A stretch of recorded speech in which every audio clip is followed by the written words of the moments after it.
Bonjour et bienvenue dans cette capsule dans laquelle nous allons présenter la suite de la relaxation. La relaxation est le domaine des psychothérapeutes, chacun d'eux proposant une technique selon ses qualifications. On peut aussi avoir recours à un conseiller de santé dont le rôle est d'enseigner les techniques de relaxation afin de prévenir la maladie ou de la guérir. Cette spécialité est également la paragne de médecins, de kinésithérapeutes ou d'infirmières ayant été formés à cette fin. Un praticien rompu à ces méthodes conduit le malade à s'appréhender d'une façon globale et à exercer ses capacités d'auto-guérison, mécanisme que nous possédons tous naturellement. Parmi les différentes méthodes de la relaxation, la parole, quelle que soit la discipline de la relaxation choisie, elle est précédée d'un dialogue. Le pratiquant est amené dans un premier temps à prendre conscience des agents perturbateurs auxquels il est soumis. Ceux-ci sont nommés et classés par priorité. Sont ensuite envisagés les aménagements ou les changements à apporter afin de neutraliser ces effets nocifs. Après ce préambule, la séance de relaxation commence véritablement. On passe à la respiration. On se concentre sur sa respiration en inspirant et en expirant lentement et profondément de manière à imprimer au corps un rythme apaisant qui va l'amener à se décontracter d'une durée de 5 minutes. On passe à la pensée. Sans changer de position, on pratique la contraction puis la décontraction des muscles en les passant tous en revue, des pieds en remontant jusqu'à la tête. Et lors du relâchement, on se concentre sur la décontraction musculaire qu'on abandonne à la pesanteur. On cède deux phrases comme « mes pieds sont lourds »,« ils s'enfoncent dans le sol »,« ils sont relâchés », et ainsi de suite. On efface ainsi peu à peu toutes les tensions musculaires. Le sang circule de manière fluide. On sent un réchauffement euphorique. L'esprit peut alors se focaliser sur le mental. On passe à la visualisation. On visualise le bleu si c'est la couleur que l'on aime. Les pensées parasites vont petit à petit disparaître. On arrive ainsi à la pause mentale. On a substitué aux idées noires, ressassé des images positives, lieux personnels où l'on a été heureux, perception concrète d'un projet. Bien qu'étant propres à chacun, ces images recouvrent toujours la projection d'une transformation heureuse ou d'un succès. Une pratique assidue peut conduire la personne rodée à cette technique à être capable de se régénérer partout. 5 minutes de pause mentale suffisent. Mais cela n'est possible que lorsqu'on a atteint la capacité de se déconnecter du monde extérieur en effectuant de façon efficace le vide en soi. Il y a aussi la musicothérapie. La méthode thérapeutique de la musicothérapie repose sur le processus de la visualisation dans un contexte musical. Le harpe suggère des rivières, des fontaines dans un paysage de campagne, tandis que des chants d'oiseaux évoquent l'été, les arbres et ainsi de suite. Soutenu par la musique, le pratiquant évacue les tensions psychiques et corporelles dues à des facteurs déstabilisants. Une hyperactivité, stress, bruit, tout en retrouvant la dimension harmonieuse de sa personnalité. On passe au Reiki. Le Reiki se pratique en institut à raison de séances d'1 heure. La personne est allongée, les yeux fermés, tandis que le praticien procède par imposition des mains sans jamais toucher le corps. Il y a transfert d'énergie entre lui et le patient. Le corps reçoit les forces dont il a besoin en réagissant par des impressions de chaleur, de froid, de picotement. La sensation de détente est immédiate. Reste ensuite à traduire en mots les messages émis par le corps pendant la séance. Le Reiki constitue une des multiples approches de la bioénergie. On passe au training autogène. Cette méthode fait appel à l'autonomie du sujet. En effet, celui-ci est entraîné par son thérapeute à l'auto-hypnose et des exercices quotidiens. Lors de la séance, la concentration mentale est favorisée par des formules répétitives. Assis ou couché, les yeux fermés, le patient se concentre sur un membre pour en sentir la lourdeur. Sur l'indication du thérapeute, il contrôle sa respiration et ses battements cardiaques. Puis, il se focalise sur son plexus solaire comme source de chaleur et son front comme source de fraîcheur jusqu'à ce qu'un nouvel équilibre émotionnel apparaisse. Avec des répercussions physiologiques, chaleur et fraîcheur se diffusent dans le corps, remplaçant la lourdeur par la légèreté. Les sportifs de haut niveau font appel à cette méthode privilégiée.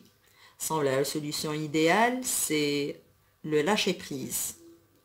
La durée de la relaxation lors des premiers essais de 20 à 30 secondes. Après 4 à 6 semaines, la séance dure de 5 minutes. Après 3 mois d'exercice, vers la fin du cycle, il y a la possibilité d'éteindre la séance à une demi-heure.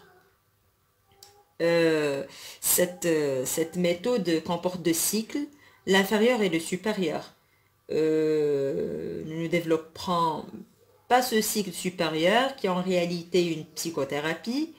Le cycle inférieur, lui, correspond à l'apprentissage de la relaxation proprement dite.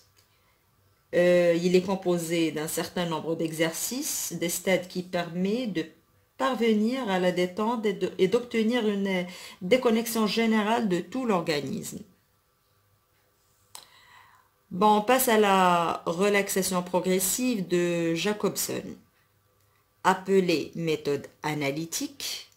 Cette méthode est le modèle de référence de toutes les relaxations neuromusculaires à point de départ physiologique. C'est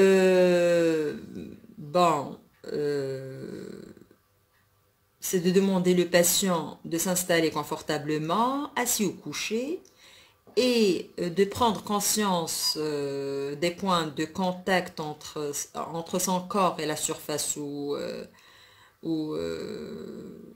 il se repose, les yeux bien sûr fermés, de lui demander de contracter et de décontracter les muscles comme suite, de serrer le poing droit puis de le desserrer, de répéter 4 ou 5 fois en tenant de décontracter de plus en plus les muscles de sa main, de fléchir le bras sur l'avant-bras et de presser fortement, puis laisser tomber le bras, de prêter attention au relâchement musculaire de son bras, durcissez le bras jusqu'à l'épaule en dépliant le coude au maximum, puis de le détendre. De poursuivre aussi avec les muscles des pieds, des jambes, des cuisses, des fesses, de l'abdomen, du cou, des lèvres, des paupières et du front. Et d'alterner le côté droit et le côté gauche. À chaque décontraction, vous lui demandez de respirer lentement et profondément, de prendre conscience de la détente de son corps, de se reposer un moment et de reprendre progressivement ses activités. Edmond Jacobson fonde sa technique sur ses travaux en physiologie du système nerveux musculaire. Il définit la relaxation comme l'absence de toute contraction musculaire s'exprimant du point de vue électromyographique, par un silence électrique bien sûr. Du point de vue, comme ce qu'on a déjà dit, de point de vue électromyographique. Le but de la relaxation, simplement dit, est d'obtenir un calme dans le domaine psychique, c'est-à-dire de mettre le cortex au repos en diminuant le fonctionnement cérébro-neuromusculaire excessif, en relaxant directement la partie périphérique de ce circuit. le patient s'entraîne à observer ces schémas de tension et à les relâcher, concentrant son attention sur des états des tensions musculaires qu'il provoque. Le sujet apprend à repérer ces tensions, puis il cesse son effort et porte son attention sur les nouvelles sensations qui sont alors identifiées comme celles du relâchement. De répétition en répétition, il essaie d'approfondir les états de détente musculaire. Bon, passons à la sophrologie. La sophrologie est inspirée de l'Orient, tend à faire accéder le sujet à un niveau de conscience particulier, ligne crépusculaire entre veille et sommeil. Il s'agit de passer par des modifications des états de conscience et par des modifications des niveaux de vigilance. Le kinésithérapeute ou bien le thérapeute s'astreint à un temps de voix neutre et régulier, propice à un état de relâchement, guidé par la parole du thérapeute. Le sujet se prête à un mode de respiration particulier ainsi qu'à des phases de méditation qui favorisent la détente corporelle. Surviennent alors des sensations, des émotions désagréables, des expériences douloureuses concernant le passé, des peurs de l'avenir. On est invité à revivre ces scènes ou à s'y projeter, puis par son discours activateur, le kinésithérapeute ou bien le thérapeute procède au déconditionnement du sujet dont le vécu négatif est converti en pensée positive. La suggestion thérapeutique ou pédagogique est bien le contenu de la sophronisation. La levée de l'angoisse apportée par la sophrologie améliore l'asthme, réduit les tensions artérielles, remédie à certaines maladies dermatologiques non infectieuses, peut diminuer des troubles rhumatismaux ou même intervenir dans le domaine de l'obstétrique, c'est-à-dire l'accouchement sophronique est l'objet d'une légitime demande. C'est en se prenant en charge que l'homme ou la femme moderne peut prétendre à son propre épanouissement, un esprit sain dans un corps sain. La sophrologie peut contribuer à cette approche. Pour réussir sa thérapie par la relaxation, donc, le sujet a la technique proposée de sa confiance envers le praticien, de sa croyance en son propre pouvoir. Ainsi peut-on lutter efficacement contre bien des maux de civilisation et de pathologies diverses en pratiquant la relaxation. Le corps recelant ses propres outils réparateurs.